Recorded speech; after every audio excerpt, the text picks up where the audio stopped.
Ako pobjedi, Kolinda Grabar-Kitarović najavljuje žestok obračun s pedofilima, kemijsku kastraciju. Ne isključujem i predlaganje mjere te kemijske kastracije, odnosno medicinske sterilizacije po uzoru na neke zemlje. Jedna od tih zemalja je Makedonija, koja je u veljači ove godine za pedofile uvela ovakvu kaznu i to zbog velikog problema ponavljanja kaznenog djela. Kemijska kastracija još nije u praksi primijenjena, znači ona će da bude uveđena za nove slučajeve. Čak smo tražili da bude uvedena i doživotna kazna, zatvor za one pedofile koji su doveli u život opasnost djeteta i taj grozomorni čin su napravili na tako grozomoran način. U lani pokrenutom hrvatskom registru pedofila nalazi se 1090 osoba. U slučaju kemijske kastracije struka kaže da je prije bilo kakvih odluka potrebna velika rasprava. Kod svake odluke vodimo računa da nam je poznato samo 10% seksualnih zlostavljanja djece, 90% je nepoznato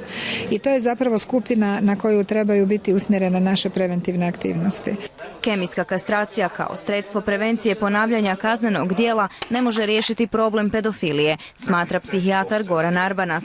Bez psihoterapije nema smisla, a u svakom slučaju trebala bi biti dobrovoljna, jer su inače moguće zloupotrebe. Bilo je primjera gdje su ljudi bili pod kemijskom kastracijom, ali su si onda ilegalno sami ubrizgavali testosteron. Pravnici poručuju da prije ozbiljne stručne rasprave ima boljih rješenja. Kemijskom, kastracijom ne rješava korijenito problem zapravo agresivnosti seksualnih delinkvenata i problem koji u njima postoji, a to je zapravo jedna frustracija. Mi imamo niz drugih mjera u našem kaznenom zakonodavstvu, od obveznog psihosocijalnog tretmana do protektivnog nadzora po punom izvršenju kazne zatvora i ja mislim da bi na tim mjerama trebalo raditi. U registru pedofila nisu samo muškarci. U njemu je i 20 žena pravomoćno osuđenih za to kazneno djelo.